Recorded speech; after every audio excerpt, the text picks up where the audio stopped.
here far away stood an old rugged cross, the emblem of suffering and shame.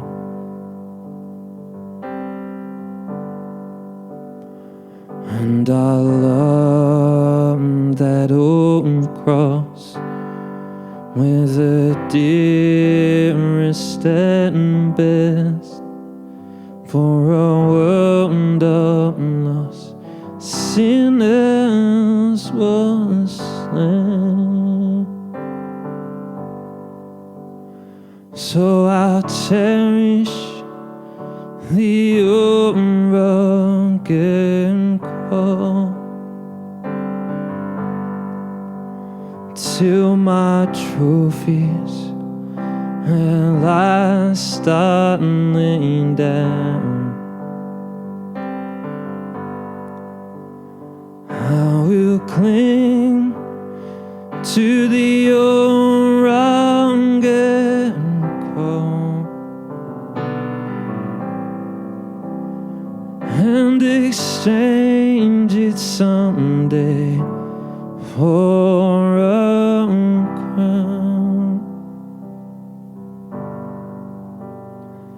To the old rugged cross I will ever be true. Its shame and reproach gladly bear. Then he'll call me someday to my home far away, where his glory forever I'll share.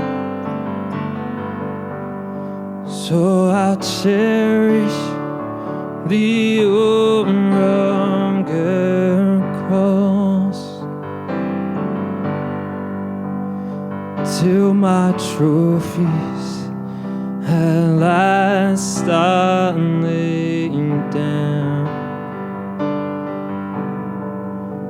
And I will cling to the old rugged cross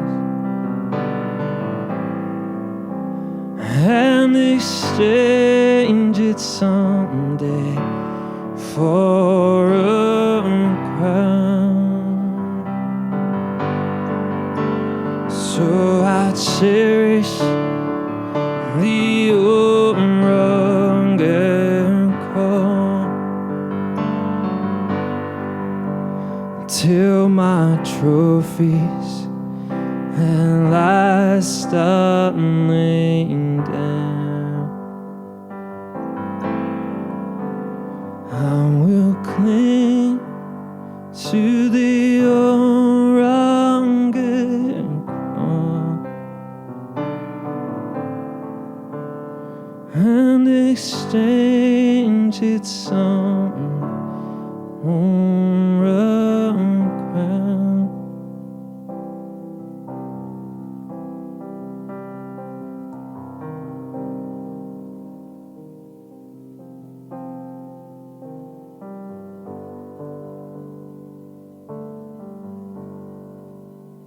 So I'll cherish the old rugged cross till my trophies at last start laying down. I will cling to the old rugged cross and exchange it someday for a crown.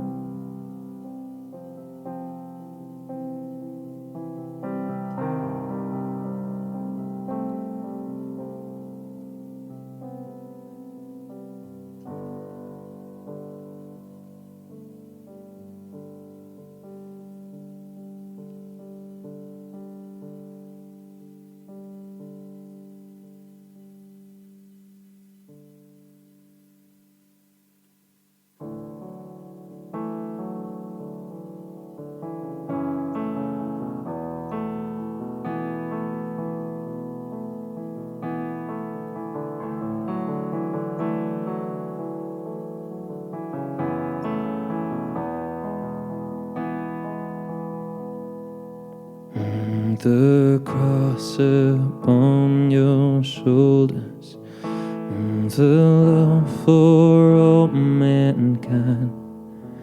Every step that you were taking was a step in place of mine.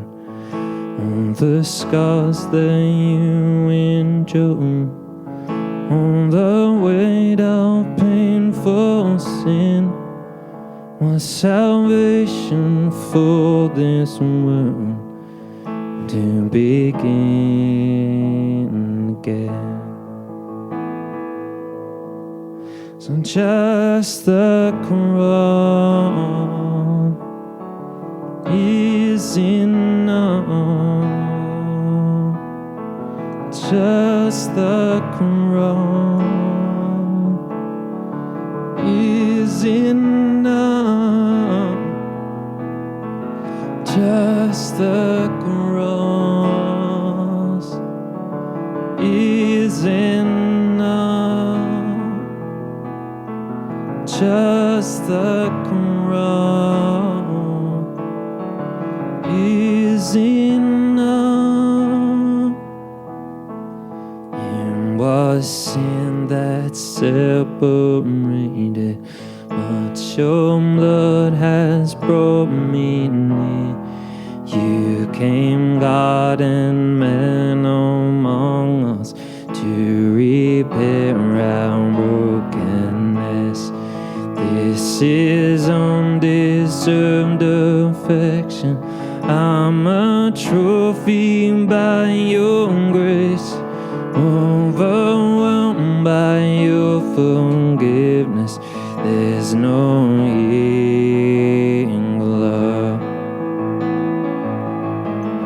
Just the cross is enough. Just the cross is enough. Just the cross is enough. Just the cross is enough. Oh,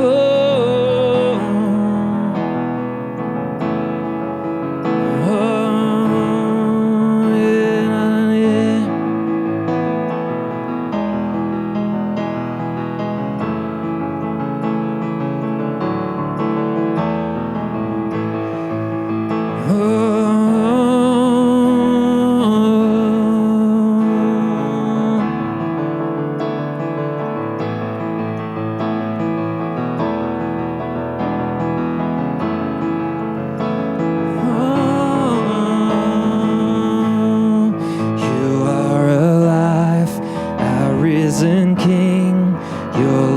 Stronger than the grave. Now on the throne, seated on high, yours is the victory. You are alive, our risen King. Your love is stronger than the grave. Now on the throne, seated on high, yours is the victory.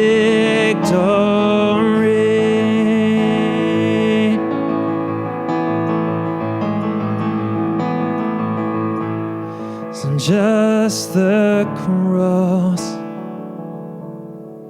is enough. Just the cross is enough. Just the cross is enough. Just the cross is enough. Just the cross is enough. Just the the cross is enough. Just the cross is enough. Just the cross is enough. You are alive, our risen King. Your love is stronger than the grave. Now on the throne, seated on high, yours is the victory. You are alive, our risen King.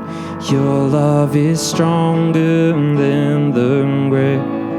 Now on the throne, seated on high, yours is the victory. Now on the throne, seated on high, yours is the victory.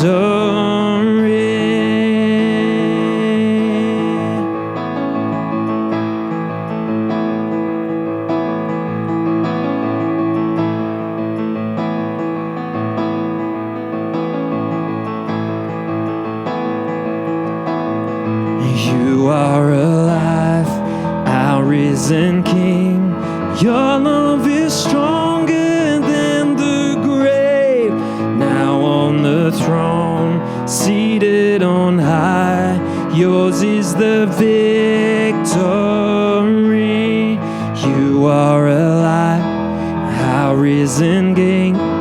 Your love is stronger than the grave.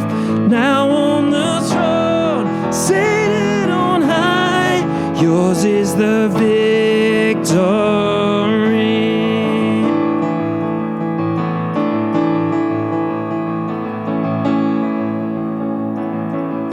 Victory, Lord.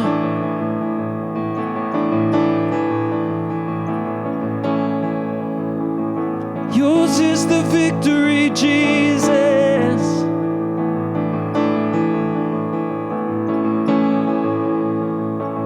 Yours is the victory.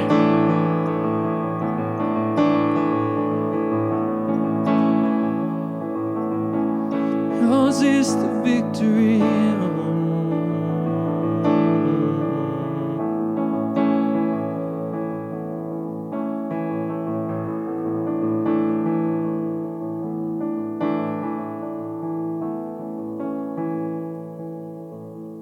Victory.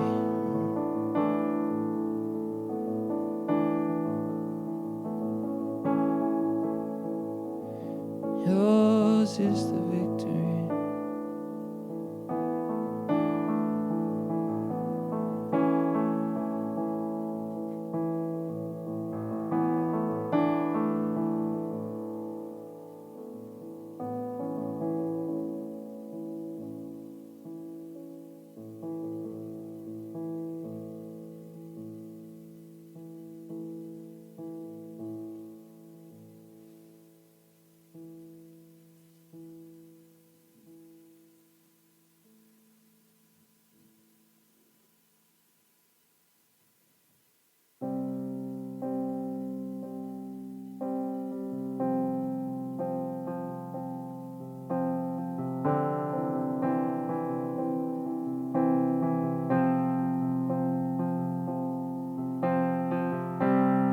All hail King Jesus. All hail Lord of heaven. All hail King Jesus. All hail the Savior of the world.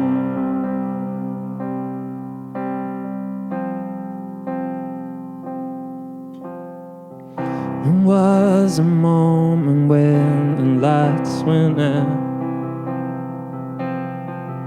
and death had claimed its victory.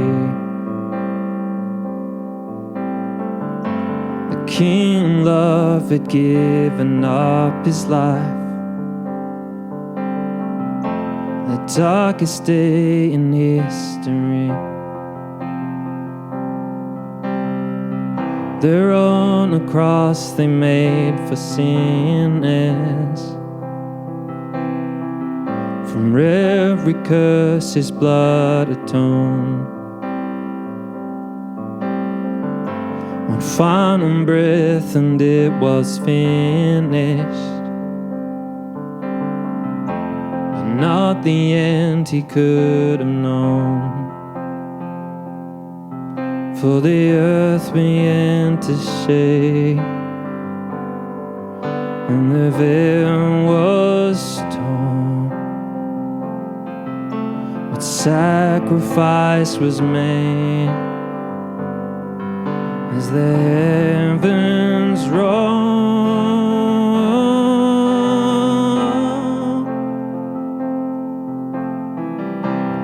Oh, hail King Jesus. Oh, hail the Lord of heaven and earth. Oh, hail King Jesus. Oh, hail the Savior of the world.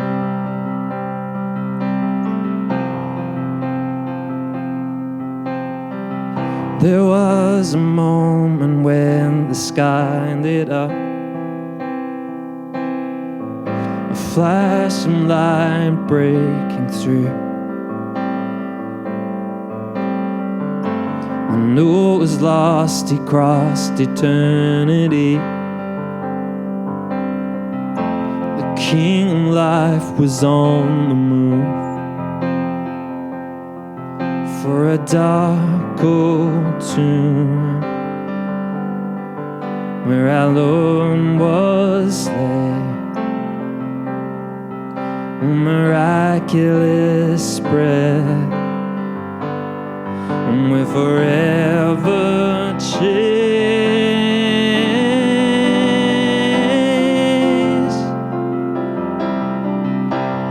Oh, hail King Jesus. Oh, hail the Lord of heaven and earth. Oh, hail King Jesus.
Let every knee come bow before the King of Kings.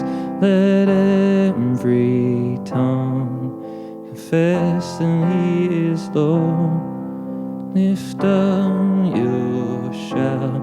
Let us join with all of heaven, singing holy,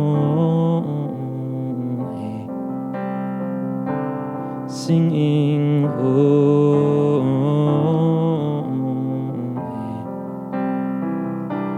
singing holy,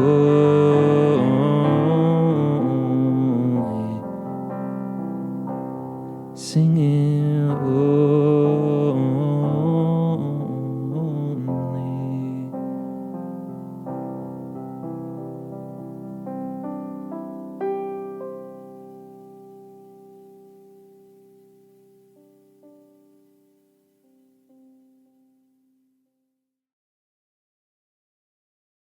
Hello, everyone. Good to be back, and thank you for all the prayers.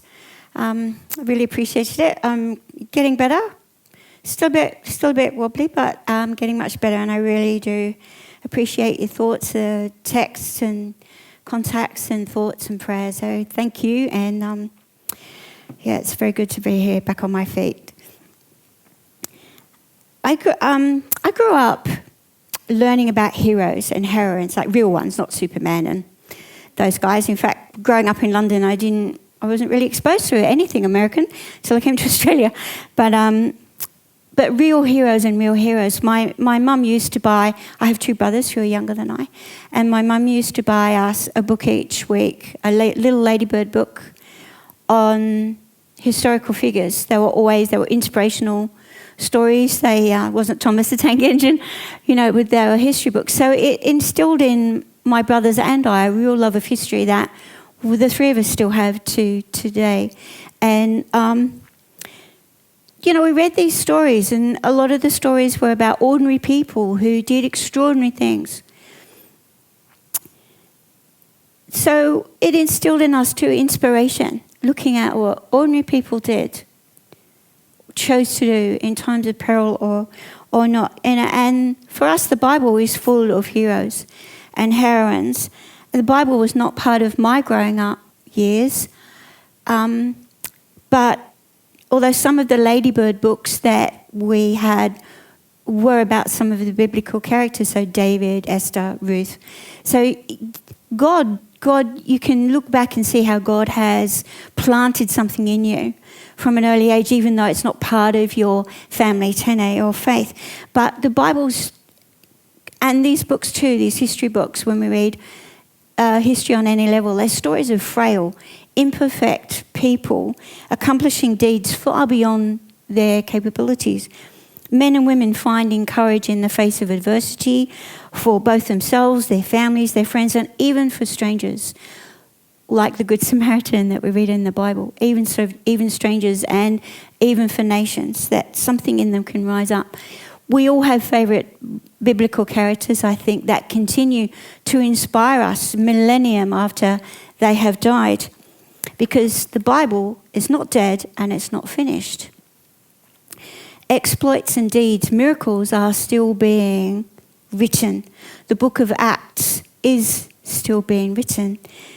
Jesus told us at the end of Mark to go out and preach the gospel to all creation. That takes some courage. That takes heroes to do that. His people, his body, us, are living out those words, trying to live out those words, daring to believe that we can do what he said we can do. Heroes and heroines over the centuries, since the last word of the Bible was written, are still rising up for the sake of the gospel. One of my favourite heroines is Joan of Arc. So she was a French warrior who fought for her country and for the church and for the gospel. So many, there's these great one-liners that all down history people have made, but one of her proclamations was this. She was addressing her army before they were going out into battles. This was a very young woman, still a teenager, and the whole French army followed her because there was something in her that drew them, something so great in God that it drew this enormous army. So she said this to them. We cannot have victory if we are not worthy of it. It is true that God has called us to the walk we must do, but it is not enough that God is on our side. We must be on his side. Yeah, strong words, you know. And her life, as you would all know, ended at the stake by fire, betrayed and condemned by the very church that she served. Another person, not a hero in one sense of the word, Bob Marley, a musician. In the whole drug years of the 60s, he was scheduled to appear at a peace rally concert, a huge rally in the States. And 2 days before he was due to appear, someone shot him at his own home. He recovered, but against advice, he nevertheless appeared on stage at this peace rally as planned. And he said this: the people who are trying to make this world worse are not taking a day off. How can I light up the darkness? So even an imperfect man with, so many failings took a stand for something. The love I had for history growing up, for heroism, for inspiration, from ordinary people conquering so much in their lives, came to fruition once I found the Bible. Most of the historical figures I read about growing up were not in the Bible, but mostly they all attributed what they were able to do to the fact that God was in their life and they gave him glory. This builds something strong in us, that no matter how small we feel, we can stand. And this indeed is our promise from God, that no matter how great the battle, we are victors already, because he is on our side and we need to be on his. No matter how hard the choice to go his way, because we, the body of Christ, are today's book of Acts. People are reading us, they're looking at us more and more in these days as the days we're living in are getting darker. Sides are drawing up. We are the book of Acts. We are here to proclaim God. We are here to outwork his deeds and his wonders. We are here to be a light in the darkness. The communion table is part of the armour that we put on so that we can go out, rise up, and accomplish heroic deeds. This table was laid for us by the greatest hero of all time, Jesus Christ, the Son of the living God. He passed his strength on to us so that we can, it says in Romans 13:14, we can put him on and be sent out to become a hero of the faith, for our name to be added to the list of heroes in Hebrews 11, a list of great heroes and heroines of faith. Their deeds proclaimed all through Hebrews 11, ending with that Jesus is the better of them all. This we have, the better one, not just at table, but he is in us, around us, below us, above us, beside us, behind us. The better one lives in us and through us, and we are better because of him. So as we celebrate the communion table, let us continue to write the book of Acts and take food for our journey. Amen.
Hi folks, good to be here again. Good to be here with my beloved wife Tania.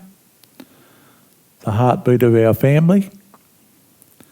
I'm beginning a series today called You Matter. I can always remember as a kid just feeling really insignificant because I was so small. I had very bad eyes. I was the slowest sportsman in the world.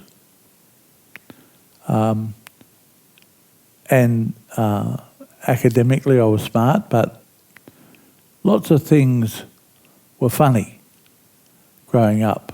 And of course I grew up in a family that was quite broken, and so in the end I didn't sort of feel like I had value or I mattered. When I became born again in 1978, I knew I mattered. I knew I wasn't an accident or a mistake, but I had a real sense of belonging to the whole big picture. That God knew me and I began to know him. One of the great challenges we find in life, I believe, is so much of church activity for many years has been to get you saved, to get you sort of like turn or burn, to get you to turn towards God. And when you turn towards God, a lot of people cease really hungering after the truth and after the things of God. They feel like their salvation experience is that they've arrived and they can relax because they've arrived. My salvation experience has been my arrival has created within me a deep love and a deep commitment to help other people arrive.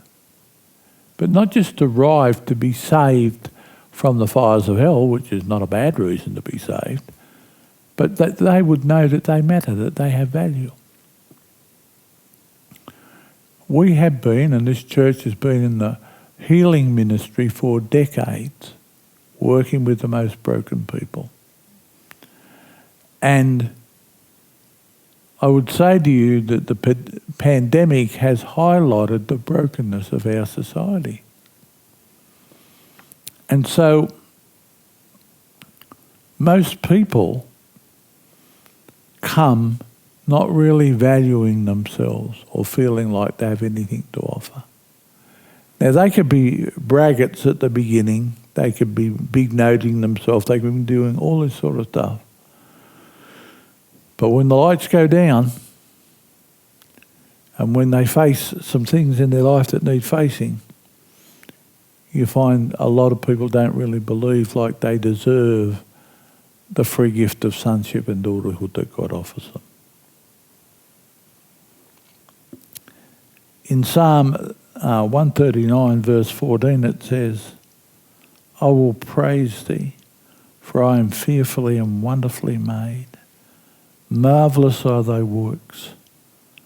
They are about that my soul knows very well. The psalmist is sort of acknowledging that he understood that he was created by God. But in the New Living Translation says, you made all the delicate inner parts of my body and you knit me together in my mother's womb.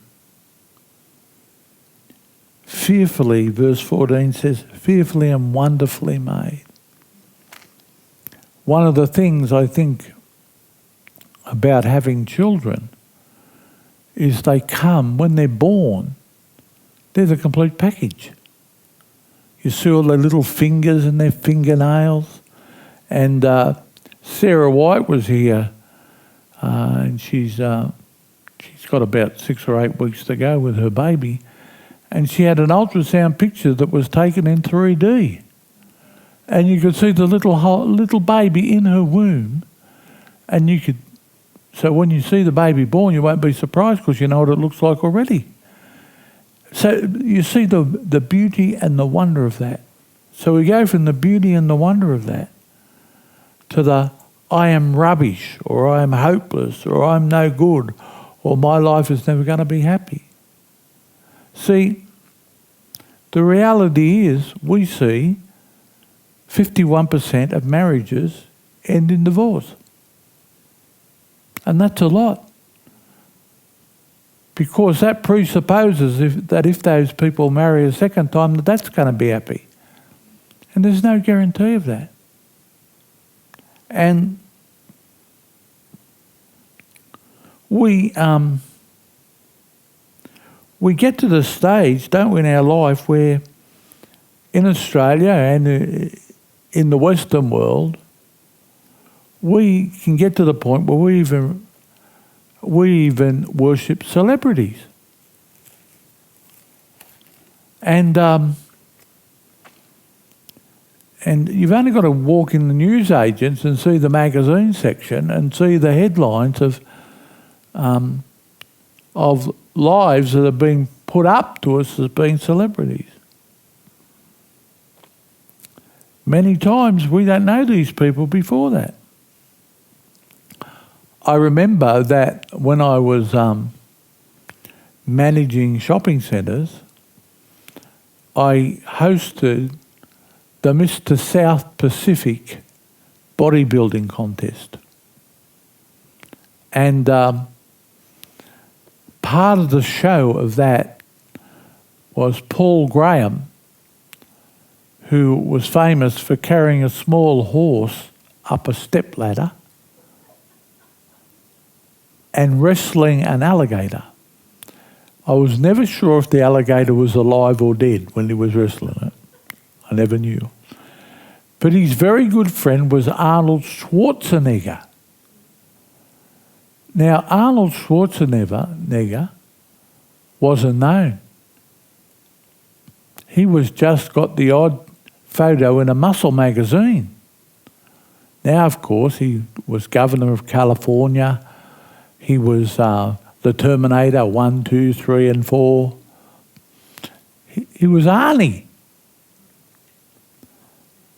And we get to the stage, don't we, that we don't know a lot of people until they achieve something.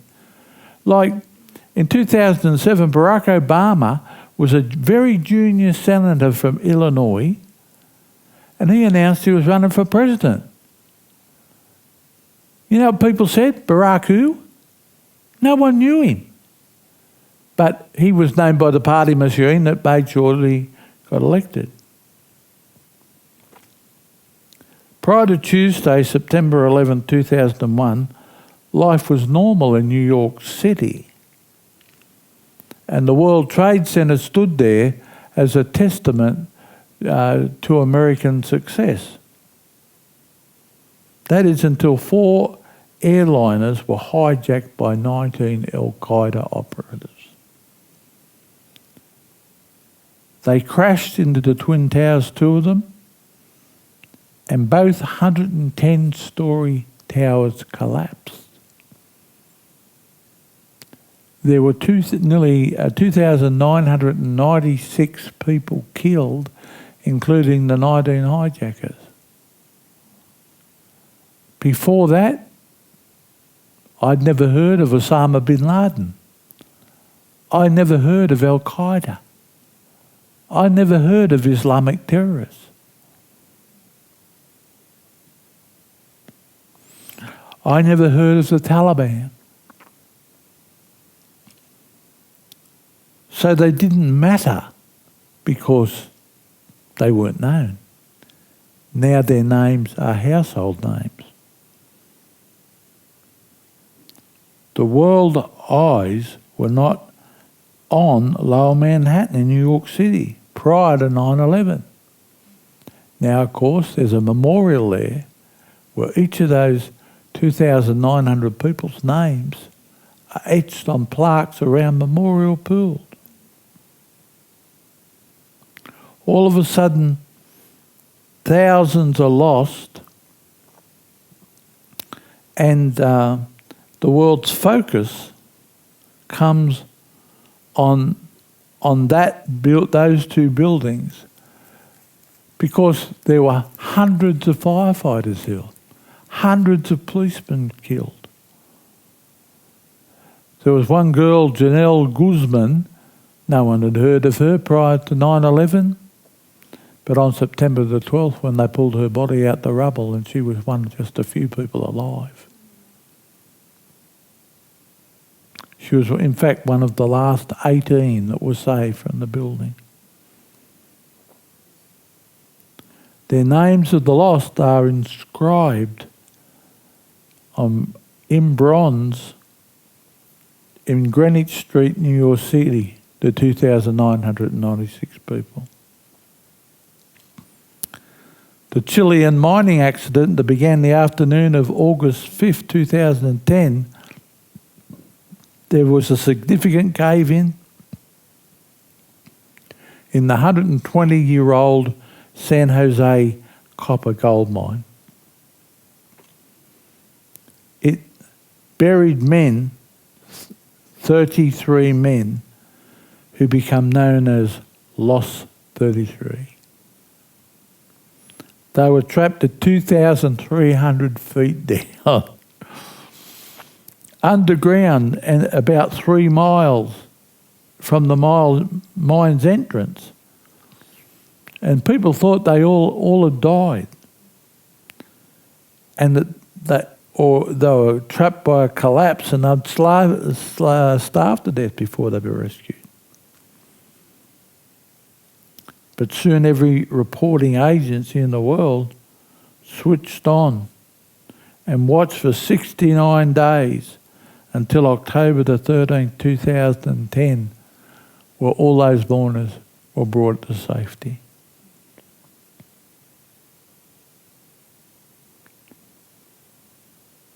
On Friday evening, November the 13th, in 2015, Paris, the capital city of France, at least 6 terrorists set off bombs and began shooting until about at least 130 people had died. It's been my privilege to be to Paris, which is a beautiful city, lovely, picturesque, beautiful, cosmopolitan. But its innocence disappeared. So now, if you were to visit Paris, you would see paramilitary police on the street with automatic weapons. These innocent, seemingly insignificant people simply going about their lives and minding their own business became significant. One moment these people seemed insignificant, unimportant, inconsequential, almost invisible. Just a few of the 7.3 billion people in the world. But in an instant, both the innocent victims and the terrorists had worldwide notoriety.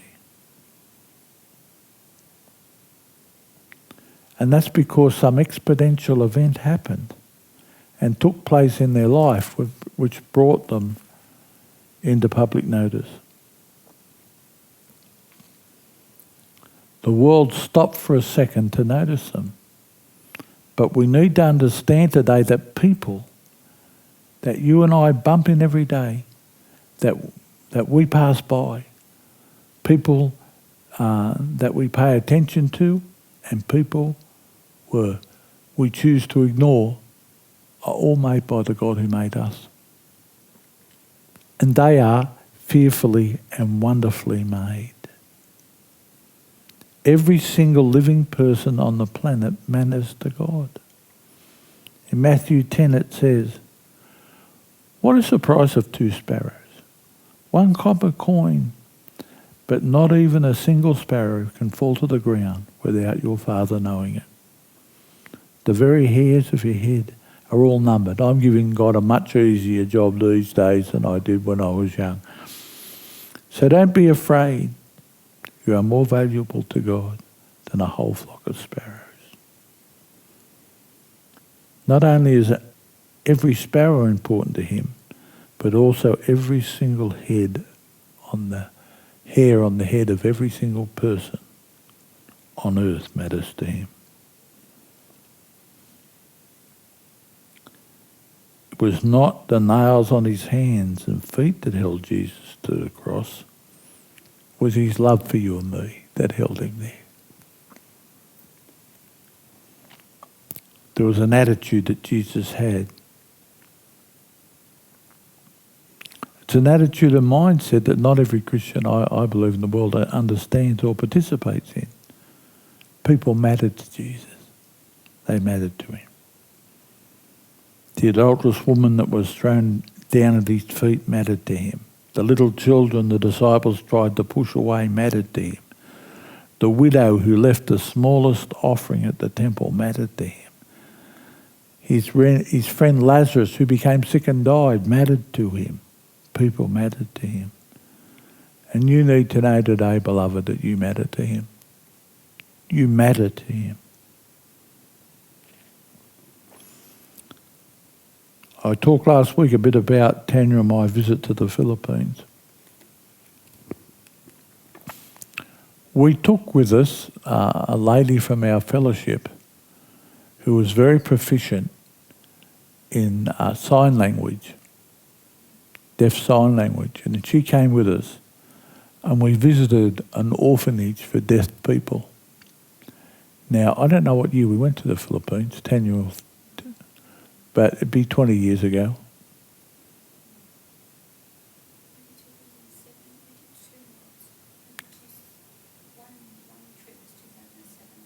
2007. So we went there and we went to an orphanage for deaf people. Now these were the children of people who lived on the dump in Cebu City.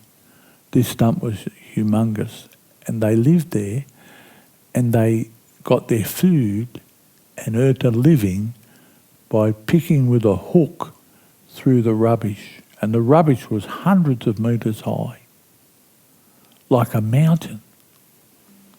And in this school for the deaf, they came out and sang for us Advance Australia Fair to welcome us, and were waving little Australian flags. Well, I would tell you, the lady who came with us, who was a deaf signer, has supported that ministry ever since. You see, people get touched and people make a response. I know that since we visited Israel, Tania and I have supported Jewish charities ever since that time. Particularly if you go to the Holocaust Museum and you see the memorial to 6 million Jews, and you go inside part of the war memorial and they read out the names of those who have been killed in the ovens of Auschwitz and Dachau and all of those places. And it continually, 24 hours a day, reads out a huge list of names. And what we noticed was that we were so impacted by it that we have supported financially the Holocaust survivors for years, more than a decade since we last went, because people matter. And when you see how people are treated, how they don't matter,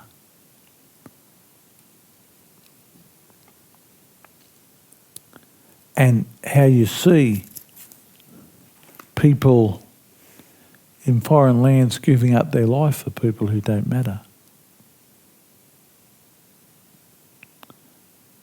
I understand that the world we live in, that things are pretty confusing at times, and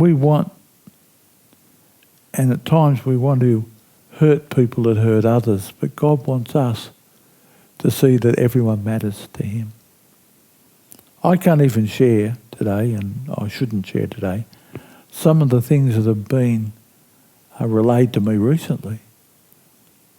Crises that people are going through in their life. Unkindness of people one to another. People who come to me and say, I feel hopeless, I feel unloved, I feel rejected. You can have an image that you're going to grow up, you're going to get a job you love, you're going to get the 3-bedroom brick veneer home, you're going to get everything that you want, you're going to find someone to love you, you're going to get married, you're going to have children, all of them are going to love you, they're going to have no problems, no health problems, no financial problems, no emotional problems. Good luck with that. Because my experience has been, as the scripture says, the rain falls upon the good man and the bad man. And we are part of a fallen world. And the fallenness of the world falls on us. The difference is we don't have to lay under the fallenness. We don't have to receive that into our heart. We have to know that we mattered. The more I walk with God, you discover things about yourself. I discover the impact of past decisions that I made that have been unwise, not just for me, but for my family. I discover things about myself and my responses to other people that are less than I'd want them to be. But I discover I'm a son. See, knowing I'm a son, I know I fit. I know I fit. Most people who are in gangs come from places where their parents have not loved them, but people offering an alternate lifestyle offer them belonging. This is very important, that every child and every young person who comes in the doors of the church knows that they matter.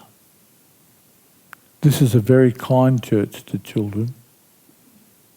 We're a kind church, but we're kind to children. Children are very welcome here. We don't care if they make a bit of noise. We don't care if they have a bit of a run. We don't care. Because we're trying to mirror Jesus and we're trying to tell them that they matter and they're valuable as members of the congregation. People matter. You're not just another face in the crowd. You're just not another number in the world's population clock, which has grown since I've been talking, about 12,500 people since I've been talking here. So there's a lot of people coming and some exiting, being born. In the couple of hours we're going to spend in this church today, there'll be 100,000 people born.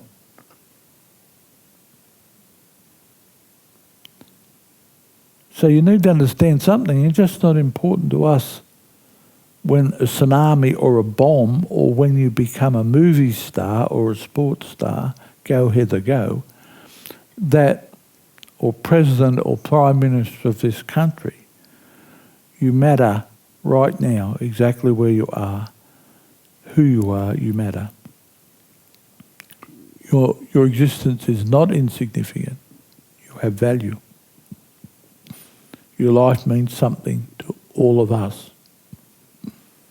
Your soul is invaluably important to us. Just down the road here is the Lawson Cemetery. You never hear any complaints from there, by the way. But these little cemeteries like this one, where people have been getting buried for 70 or 80 years, where some of the headstones are over 100 years old. But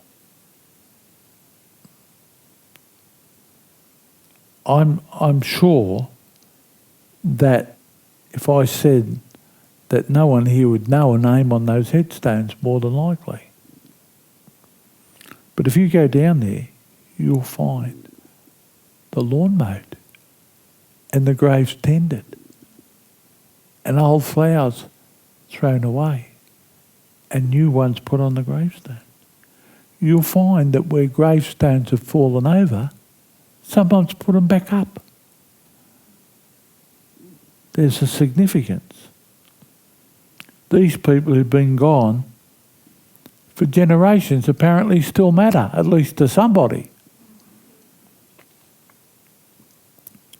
If someone's going to build a fence and cut the grass and stand up the headstones of people who've been gone for decades from this community, then I believe someone should build a fence and cut the grass and stand up the headstones of people who are living right now and tell them you matter, and we'll help you get your life tidy.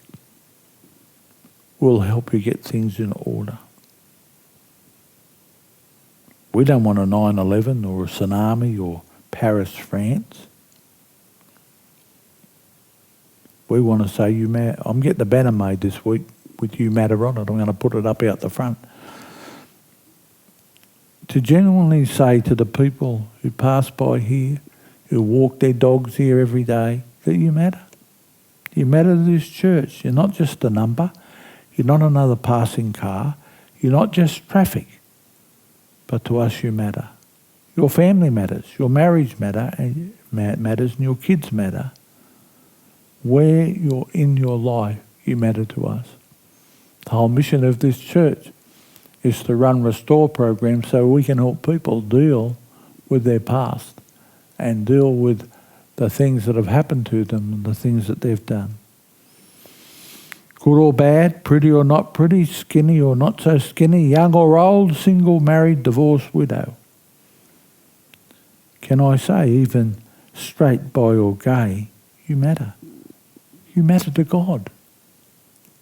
You matter to Him. God doesn't have to approve of your lifestyle to care about you.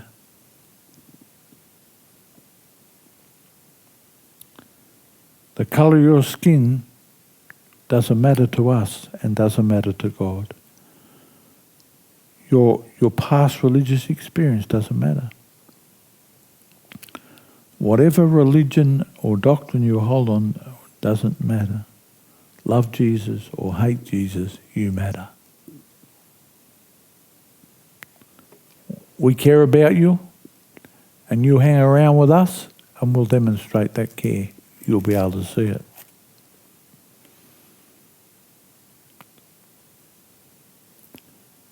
That's why we have here, people go on a prayer list here and are prayed for by members of this congregation, and we see people healed and circumstances changed all the time. You matter to us as individuals. You don't have to become famous.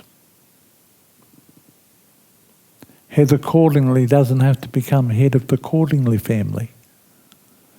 She doesn't have to become a movie star. We'll love her and she'll matter to us whether she does or doesn't. You don't have to become a statistic. We don't have to read about you in the paper or see your face on the nightly news. You matter. Right now you matter. You matter where you are in this life at this very moment. You have significance. You have value. Your life has worth.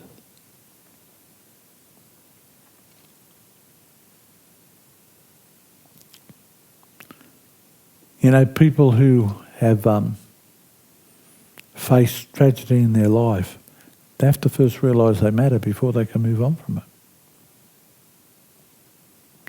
I was talking to John Gregory, who used to come to this church, and he was telling me that he was watching the news, and on the news they had a picture of a crash up here in the mountains, and he recognised the number plate, that it was Colleen's car, and immediately rang up and was told that Colleen and Heather were in hospital. Narella. But he saw it on the news, and he rang up Peter Higgins, who told him that you'd been injured.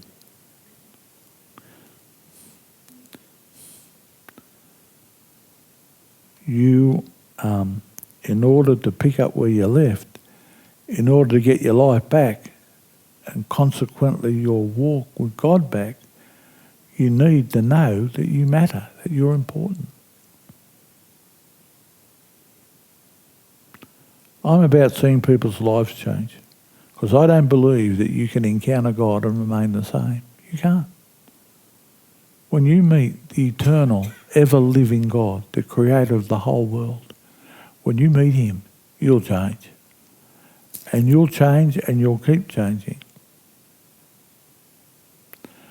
For the promise is unto you and to your children and to all that are far off and all those that are near, and to the many that God should call.